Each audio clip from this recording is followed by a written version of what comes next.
అమ్మా మీ పేరేంటి, ఎక్కడి నుంచి వచ్చారు, మీరు ఎంతమంది వచ్చారు, మేము లంకలో నుంచి వచ్చామండి.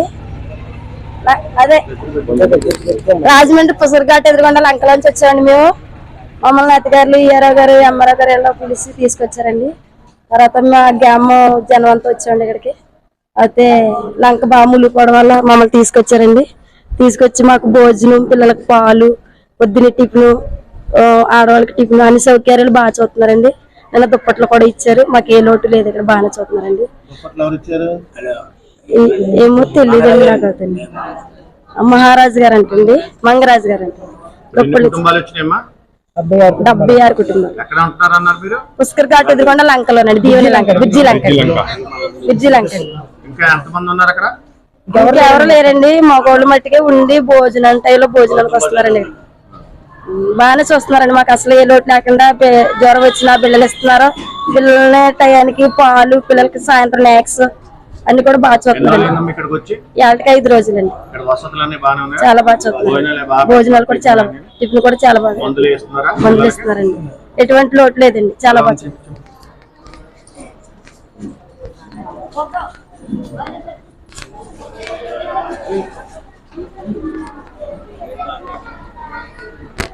దగ్గర సారీ మేడం,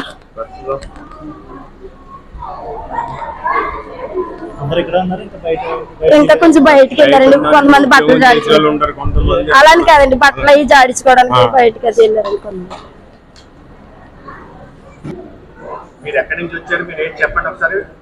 పుష్కరాల రేవు దగ్గర నుంచి ఉన్నటువంటి దెబ్బల మీద నుంచి మళ్ళీ వరదల కారణంగా ఇక్కడికి మేము బీజేపీ పార్టీ నుంచి వచ్చామండి. బీజేపీ పార్టీ నుంచి వచ్చాం. మన పార్టీ ఆదేశాల మీదుగా ఇక్కడ ఉన్నటువంటి పునరావాస కేంద్రాలు అన్ని కూడా సందర్శించి పరిశీలన చేయడానికి వచ్చాము. మన 24వ వార్డు బీజేపీ నాయకులు క్షత్రియ బాలసుబ్రహ్మణ్యం సింగ్ గారు దుప్పట్ల పంపిణీ కార్యక్రమం ఇక్కడ ఈ పునరావాస కేంద్రంలో పెట్టారు. దాని నిమిత్తం మేము చేయడానికి ఇక్కడికి వచ్చామండి. వీళ్ళందరినీ కూడా ఒక్కొక్కరిని కూడా అడగడం జరిగింది. ఉదయం టిఫిన్లు, పాలు, పిల్లలకి పాలు, మధ్యాహ్నం భోజనాలు, రాత్రి భోజనాలు, సాయంకాలం టీలు అన్ని కూడా సక్రమంగా అందుతాయని అంగన్వాడీ సర్వీసు ద్వారా, కమిషనర్ ద్వారా, మా తర్వాత మెడిసిన్ వైద్యపరంగా కూడా వాళ్ళు బాగా చూస్తున్నామని చెప్పడం జరిగింది. మేము భారతీయ జనతా పార్టీ నుంచి వచ్చాము. ఈ పుష్కరాల రేవు ఎదురుగా ఉన్న ఇసుక దెబ్బల మీద, మరి పడవల మీద చేపలు పట్టుకునే వ్యాపారం చేసుకునే వాళ్ళందరూ కూడా వాళ్ళ గృహాలన్నీ వరదలు రావటం వలన ఆ గృహాలన్నీ మునిగిపోయినాయి. వాళ్ళందరికీ ఇక్కడ చందాసత్రంలో షెల్టర్ ఇవ్వడం జరిగింది. వాళ్ళందరినీ పరామర్శించి వాళ్ళకి ఏమైనా ఇబ్బందులు ఉన్నాయా, లోటుపాట్లు ఉన్నాయా, ఏమైనా ఇబ్బందులు ఉంటే అవి పరిష్కరించి వాళ్ళకి ఆహార పదార్థాలు, అలాగే కప్పుకోవడానికి దుప్పట్లు, మందులు, ఎటువంటి అసౌకర్యాలు రాకోకుండా వాళ్ళని మేము పరిష్కరించి వాళ్ళకి అన్ని అందజేయాలనే ఉద్దేశంతో మేము ఈ రోజున ఇక్కడ వచ్చాం. వీళ్ళందరికీ ఎటువంటి లోటు లేకోకుండా మమ్మల్ని చూడమని భారతీయ జనతా పార్టీ ఆదేశించిన ప్రకారం వీళ్ళందరినీ పరామర్శించడం జరిగింది. అందరూ బాగానే ఉన్నారు. మీ పేరేటమ్మా? దుర్గాప్రసాద్ అండి. మీకు శాశ్వతంగా ఇల్లు కానీ అలాంటి ఏం లేవా? వాటి ప్రతిసారి ఫ్లడ్ వస్తాం, వరదలు వస్తాం, మీరు ప్రతిసారి ఇలా మారుతాం, ఇబ్బందిగా ఉంటుంది కదా. శాశ్వతంగా ఏమన్నా అడుగుతున్నారా ఏంటి? లేదండి, మాకు అలాగే ఎక్కడ ఇల్లు ఏమీ లేవండి. ఇక్కడ ఈ గుడిసెల్లోనే దీంట్లోనే ఉండడమే, ప్రతిసారి మునిగిపోవడం, ప్రతి ప్రభుత్వాన్ని గట్ట మాకు ఎక్కడో దిక్కున వసతి కల్పించమని మేము అడగడం. వాళ్ళేమో ఈ గోదావరి వచ్చినప్పుడు కొంచెం ఇలా గోదావరి వరదలు వచ్చినప్పుడు కొంచెం చూడటం, తర్వాత గోదావరి తగ్గిపోయిన తర్వాత మా వాగా ఎవరో చూడరండి. తర్వాత అయితే అలాగే ఎక్కడైనా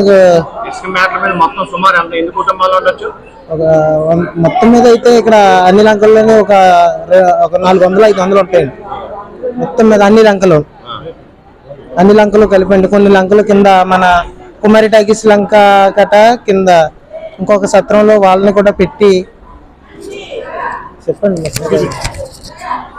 గౌరవనీయులు బీజేపీ జిల్లా నాయకులకి, తర్వాత మా 5 గ్రామాలు మర్చిపోవాలిగా ఉండి అనేక సంవత్సరాలు 30 సంవత్సరాల నుంచి కూడా సేవ చేస్తా ఉన్నారు. లంకల్లో ఉన్న కారణం ఏంటంటే బొత్తిదారి కోసం ఈ ఆకదారికి వస్తే పడవలో బతలేసిపోతాను చూడడం, లంకల్లో ఉండడం అనే బుద్ధిదల కోసం ఉండడం జరుగుతుందండి. కానీ గవర్నమెంట్ ఇల్లు ఇచ్చారు, ఇల్లు ఇచ్చినా కూడా ఉన్నాక అవకాశం రాక లంకల్లో ఉండవస్తుంది. అంటే ఈ ఆకదారి నుండి పడవలో బతలేసిపోతాయని మా లంకలో బతుకుదారి కోసం ఉండవస్తుందండి. కానీ మత్స్యకారులందరూ కూడా గోదావరిమయంగా ఉండిపోవడం. नमस्कार, मैं ललित कुमार जैन राजमहेंद्रवरम से। यहाँ बारिश के हिसाब से फ्लड आया हुआ है गोदावरी नदी के आजू बाजू में। इसके हिसाब से मोदी जी के भारतीय जनता पार्टी के आदेश के हिसाब से हमें जिन जिन महानुभावों की तकलीफ है उनको शेल्टर दिया हुआ है। राजमंड्री गोदावरी के नजदीक के पास में चंदा सत्रम है, वहाँ पे 72-76 परिवार हैं, लगभग यहाँ 200 लोग ठहरे हुए हैं। इनको खाने की व्यवस्था भी की हुई है, समय समय पर खाना भी देते हैं और छोटे छोटे बच्चे उनको दूध की व्यवस्था भी है और दवाई की व्यवस्था, मेडिसिन, हर तरह की सुविधा दी हुई है। हमारे आंगनवाड़ी सर्विस के तरफ से भी उनको मेडिसिन, हर जगह की व्यवस्था है, क्योंकि हमने वहाँ के आदेश के हिसाब से हम यहाँ पे इनकी समस्या पूछ के इनको हल करने की कोशिश करते हैं। अभी तो हमने यहाँ पे बहुत लोगों से बात की, उन्होंने बोला हमको हर कोई सुविधा अच्छी हो रही है, न तो किसी बात की तकलीफ है। यहाँ आजू बाजू में हर जगह पे किया। आज ये पहला हमारे विजिटिंग है कि अब से मोदी जी के हिस्से से हम सब लोग आए हुए हैं और इनकी व्यवस्था। इस कार्यक्रम में हमारे साथ चिरंजीवी वैष्णव है, सर जी है, संजय है, सुरेंद्र जी है, सब जगह में पिल्लाड़ी रुद्र है, हर कोई, और मिलमिली सुब्बाराव जो अभी इसके हिसाब से हमको भी इसका टारगेट दे रहे हैं कि आप भी सब इस व्यवस्था में जुड़े और इनकी सहायता में आगे आए। और इसमें व्यवस्था में देने वाले सुब्रमण्यम सिंह हैं, वो भी अभी आएंगे थोड़ी देर में, उनका भी बात होगा आपके।